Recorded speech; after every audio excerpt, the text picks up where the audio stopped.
అవినీతికి తావు లేకుండా ప్రజలకు సేవ చేయడమే తన లక్ష్యమని కావలి ఎమ్మెల్యే దగ్గుమాటి వెంకటకృష్ణారెడ్డి పేర్కొన్నారు.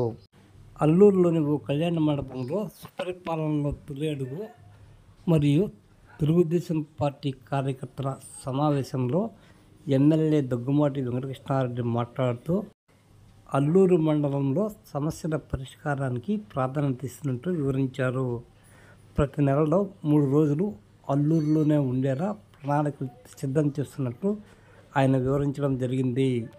తెలుగుదేశం అధినేత నారా చంద్రబాబు నాయుడు, నారా లోకేష్ బాబు ఇచ్చిన పిలుపు మేరకు సుపరిపాలన తొలి అడుగు కార్యక్రమాన్ని విజయవంతం చేయాలని పిలుపునిచ్చారు.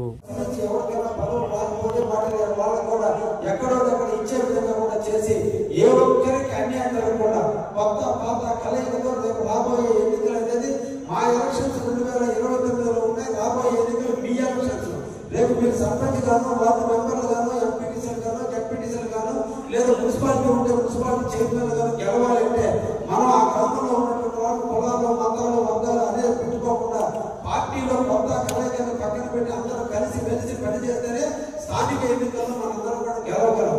అందరూ కలిసి కలవాలంటే అందరికీ పార్టీ పదవులు ఇవ్వాలి. కాబట్టి వెనక ఉండగా అందరినీ కూడా కలుపుకొని ఈరోజు పార్టీ పదవులు ఇవ్వడం జరిగింది. అందుకని మీతో మమేకం కావాలి. నా సైడ్ లోపాలు ఉంటే నేను సరిదిద్దుకోవడానికి సిద్ధంగా ఉన్నా. నా రాజకీయాల్లో నేను కొత్తగా రాజకీయాల్లోకి వచ్చా. నా నుంచి ఏ కార్యకర్తలో మనసును నొప్పించుంటే ఆ నొప్పించిన నొప్పుని నేను సరిదిద్దుకోవడానికి, ఆ సమస్య నా దృష్టికి తెస్తే నేను పరిష్కారం చేసుకోవడానికి నేను సిద్ధంగా ఉన్నా. కానీ ఈ కార్యక్రమం మన రాష్ట్ర అధినేత శ్రీ నారా చంద్రబాబు గారి మానస పుత్రిక. ఈ కార్యక్రమం మన దేశ జనరల్ సెక్రటరీ అయినటువంటి మనందరి భావి తరాలకు నాంది పలకబోతున్న యువ నాయకుడు లోకేష్ బాబు గారి మానస పుత్రిక. వారు ఇచ్చిన పిలుపుని మనం ఇన్ని రోజులు ఆగటం అంటే నిజంగా పార్టీలో మనకు కొంచెం బాధాకరమైన సంఘటన. ఎక్కడ లోపం ఉందో నాకు అర్థం కావడం లేదు. ఈరోజు అన్ని మండలాల్లో వర్క్ జరుగుతున్నప్పటికీ కూడా నేను గిరి రోజు మాట్లాడుకుంటున్నాం. నేను బలగాడి సీనితో కూడా 2 సార్లు మాట్లాడడం కూడా జరిగింది. కానీ ఇక్కడ ఎందుకో ఇప్పుడు కూడా కొన్ని వార్డులలో కొన్ని బూతుల్లో జీరోలే ఉన్నాయి. ఎక్కడ లోపం ఉంది? కార్యకర్తలకు పదవి లేదు ఈ మండలం, నాయకత్వానికి పదవి లేదు ఈ మండలం, యాక్టివ్నెస్ పదవి లేదు ఈ మండలం, రాజకీయ ఇంట్రెస్ట్ పదవి లేనటువంటి ఈ మండలంలో ఎందుకు ఈ అపోహ వచ్చిందో తెలుసుకునేందుకు ఈరోజు నేను మీ ముందుకి రావడం జరిగింది. ఇది అయిపోయిన తర్వాత పంచాయతీ వారీగా నేను కూర్చుంటాను. రేపు 10 గంటలైనా కూడా ప్రతి పంచాయతీ వారీగా మీతో నేను కూర్చోవాలి, నేనే కూర్చోవాలి. నాకు ధైర్యంగా మీరందరూ కూడా, నేను కూడా మీలాంటి మనిషినే, మీరందరూ కలిసి గెలిపిస్తే నేను ఎమ్మెల్యేనయ్యా. నాలో లోపాలు ఉంటే నేను సరిదిద్దుకోవడానికి సిద్ధంగా ఉన్నా. దయించి మీరు ఆ లోపాలు నా వల్ల మీకు ఏదైనా అట్టయి ఉన్నా, ఏదైనా జరుగుతుంటే, నేను మీకు అందుబాటులో లేక చేయలేకపోయినా ఏదైనా చేయంటే మీకు అందరికీ నేను క్షమాపణ చెప్పుకోవడానికి సిద్ధంగా ఉన్నా. కానీ పార్టీ కార్యక్రమాలు అందుకని మీతో మమేకం అవుతున్నా, మీతో కలిసి మాట్లాడతాను, ఒక్కొక్క గ్రామం కలుస్తాను. ఇక నుంచి కూడా నేను చెప్తున్నా, ఇక నుంచి నెలలో 3 రోజుల పాటు అల్లూరులోనే ఉదయం నుంచి సాయంత్రం దాకా కూడా ఉండేదాన్ని కూడా నేను ప్రణాళిక యోసమున్న విషయాన్ని కూడా నేను సందర్భంగా తెలియజేస్తున్నా. ఎందుకంటే 1 year పూర్తయింది. ఈ 1 year కాలంలో ఒక పక్కన రాష్ట్ర ప్రభుత్వంలో నిధులు లేవు. నేను ప్రజల దగ్గరికి రావాలంటే ఎంతో కొంత వచ్చి ఎత్తుకొని రావాలి. అప్పటికి వీలైనంత వరకు 24 గంటలు నేను కావాలో ఆఫీసులు అందుబాటులో ఉన్నా. ప్రజల ముందుకి రాగంటే ఊళ్ళలో తిరగడం స్టార్ట్ అయితే ఊళ్ళలో ఉన్నటువంటి సమస్యలన్నీ తీసుకురాగలంటే రెండోసారి పోయినప్పుడు మనం వచ్చినప్పుడు ఏం చెప్పాం, మళ్ళీ ఏం చేయగలిగామని అదే మాట వస్తుంది. ఇంకా నిధులు పడుతుంది.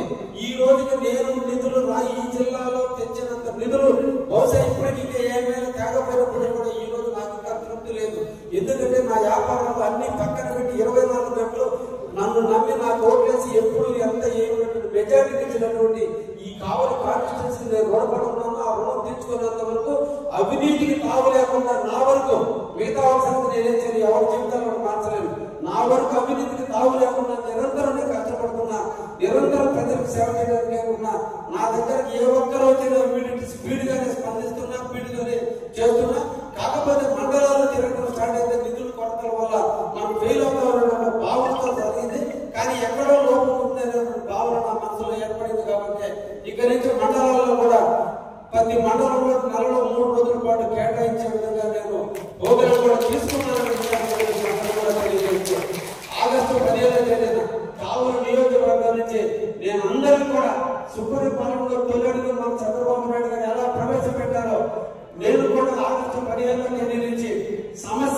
పరిష్కారం నాడేటువంటి ఒక యాప్ మీ అందరికీ కూడా అందించబోతున్నా.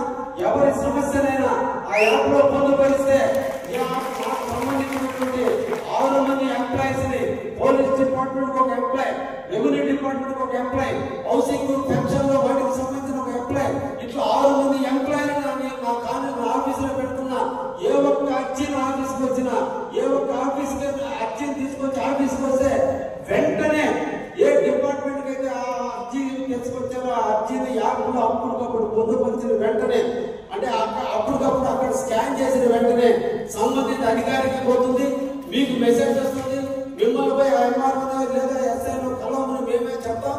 అక్కడి నుంచి మా ఆఫీసులో కూర్చున్నటువంటి వాడు మీ పని అయ్యేంత వరకు ఆ కన్సర్న్ ఆఫీసర్తో ఫాలోఅప్ చేసి ఆఖరి పని అయ్యేంత వరకు కూడా చేస్తాడు. కుదరకపోతే కూడా ఎందుకు పని కాలేదనే విషయాన్ని కూడా చెప్పే విధంగా కూడా ఇంకా కూడా నేను మీ పరిపాలన సుపరిపాలన ఇంకా సులభతరం చేయాలి. కార్యకర్తకి జవాబుదారీగా ఉండాలి. నన్ను నమ్మి నా ఓటేపించిన ప్రతి కార్యకర్తకు నేను బాధ్యతగా ఉండాలనే ఉద్దేశంతో ఆగస్టు 15 నాడు ఈ యాప్ను కూడా మీ ముందుకు తీసుకురాబోతున్నా. తప్పకుండా నేను మీకు ఎలక్షన్ ముందు ఏ మాటలు ఇచ్చానో ఆ మాటలన్నీ నెరవేరుస్తానని నేను సిద్ధ